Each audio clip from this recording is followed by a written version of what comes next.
What's up guys, we're coming to you from California and we've just attended the annual Apple event and I'm in the company of one of my favorite tech creators, Nishant, who is the editor of Stuff magazine. I'm going to leave his profile and his link in this video, so you have to definitely check it out. Nishant, first of all, let me start by saying I love all the tech content that you so much are posting, and he's like literally one of my favorite guys, and I'm happy that we are in Cupertino here together and we are just fresh after the Apple event and we can't keep calm, which is why we've decided to do this quick little roundup. We don't have the products in our hands yet, but we've checked out the products. Yep. And let's just quickly talk about what we experienced and what we thought. Tell me, of all the things, okay, so we've seen iPhone, we've seen Apple Watch, we've seen AirPods Pro, right? What has been your favorite of all?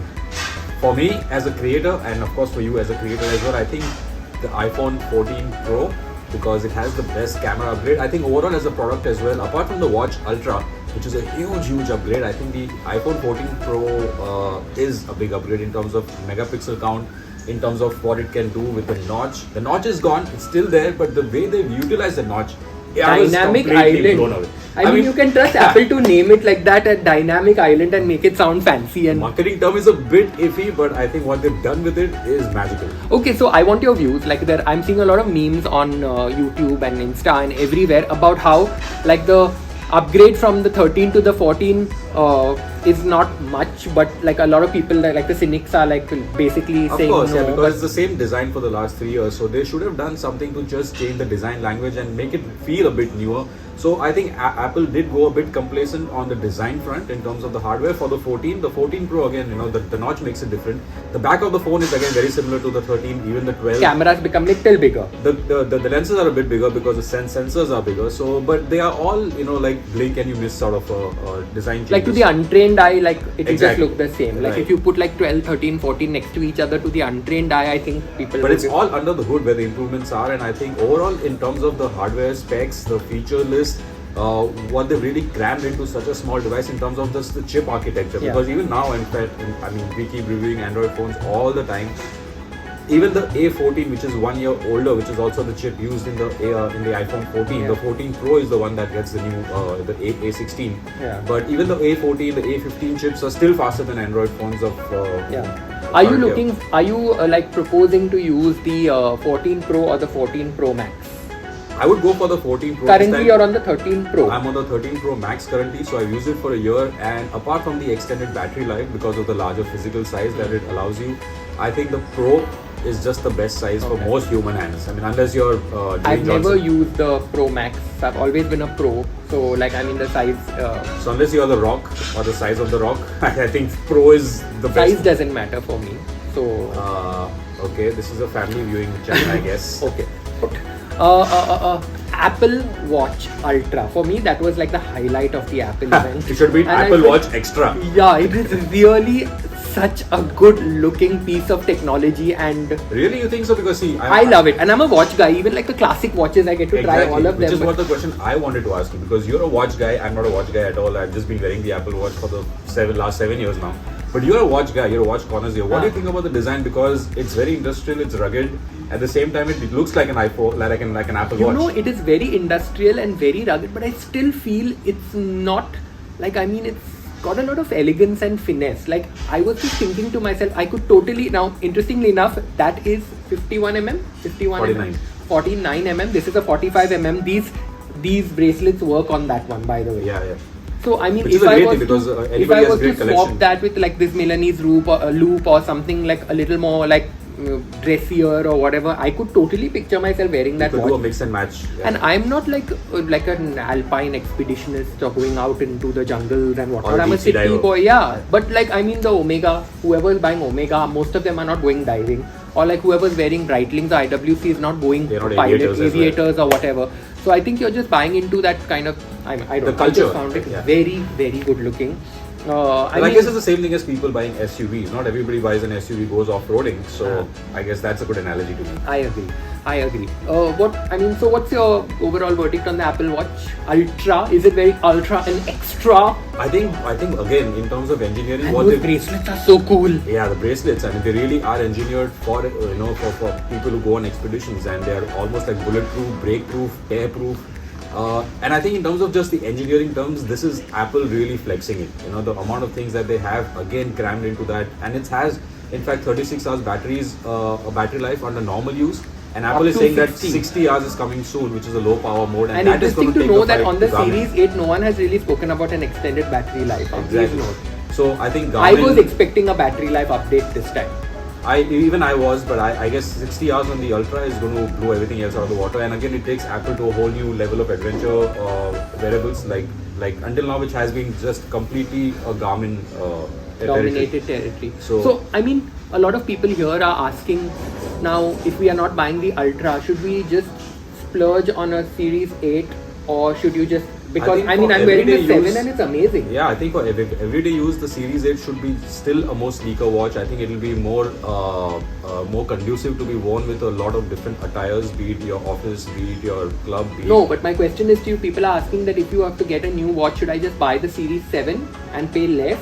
Or should I go for the Series 8? Yeah, between the Series 7 and the Series 8, the improvements are very, very marginal. And again, it's a blink and miss thing. You won't be able to, if somebody is wearing the Series 7 or 8, you won't be able to tell the difference. The same design. Yeah, so if you want to be seen as the person with the newest Apple gadget on their wrist. But you don't want to go all out and spend. Yeah, it's 89,900, so 90,000. That's the Ultra. That's the Ultra. Yeah, 45,000 for the Series 8, and if you want to go completely eco mode, then the 26,000 rupee watch SE, I think that does the job for most people as well. Yeah. I mean, if you just want to do step tracking and daily workouts and get notifications, reply to notifications. If you are in the Apple ecosystem, I think even the Watch SE works well with all the features. Yeah, I mean, if you don't want to spend, like if you're not if you're someone, if you're not a triathlete, and you just want to enter the Apple ecosystem and don't want to burn a small hole in your pocket, maybe like the younger audience watching out there, who's like and the great thing about that, which they announced, is also the family sharing. So if you want to buy a watch or gift, your kids a watch, or somebody else in the family a watch who doesn't have an iPhone, they can still wear an Apple Watch and it can be connected to your phone, the parent's phone. I think for safety reasons, as a parent, I think that's fantastic. Yeah, definitely. Now I'm going to talk about the last thing, which is the AirPods Pro. Okay, I'm like a huge AirPods Pro fan. I literally have them in my ear like 12 hours a day. So I'm very happy that after 3 years we've got an upgrade. But I'm not going to claim to be an expert on the audio space, because literally my knowledge on like AirPods are like Apple AirPods, and that's all. I've never tried anything else. But he's like someone who's tried a lot of them. Where do you think the new ones rank in terms of their competitors?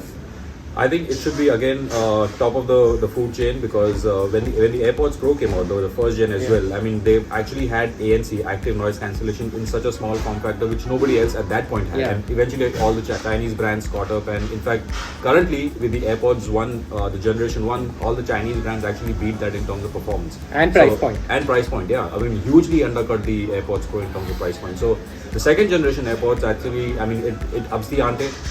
They say it's the claim, we haven't heard it yet, which we will soon today at some point.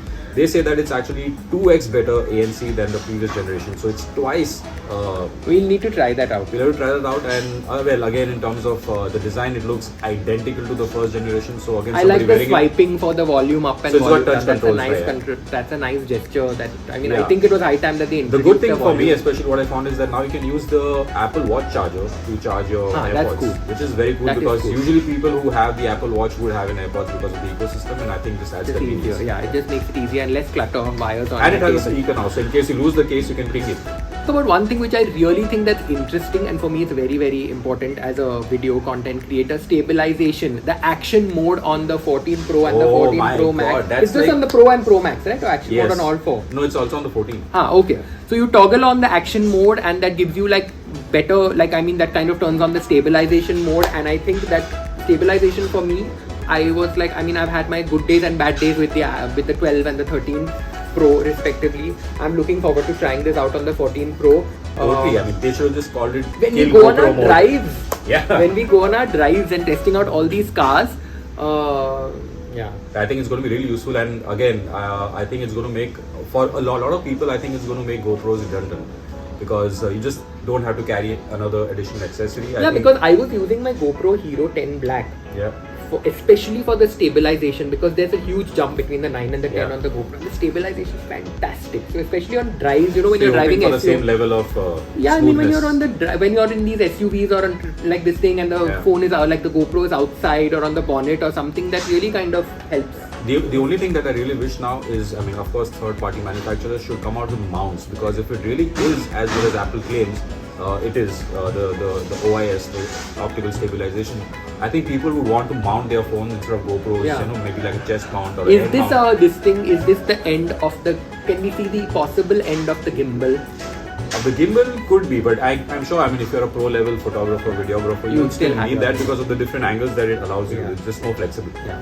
Anyway, guys, if you've liked this chat, please leave us a comment and tell us what was your favorite part of the Apple event. What was your favorite product, whether it was a phone or the Apple Watch or the Apple Watch Ultra, I say, or the AirPods. If you don't agree with something, please leave us a comment. And of course, I'm going to leave Nishant's credentials here in the intro, so that you can follow him. Thank you so much. It's always lovely chatting, and hopefully we should invite him on some of our drives and have these chats with Nishant. Should be. I mean, Yeah. we should do that. Awesome. Okay. Please leave a comment and don't forget to like, share, and subscribe. See you guys.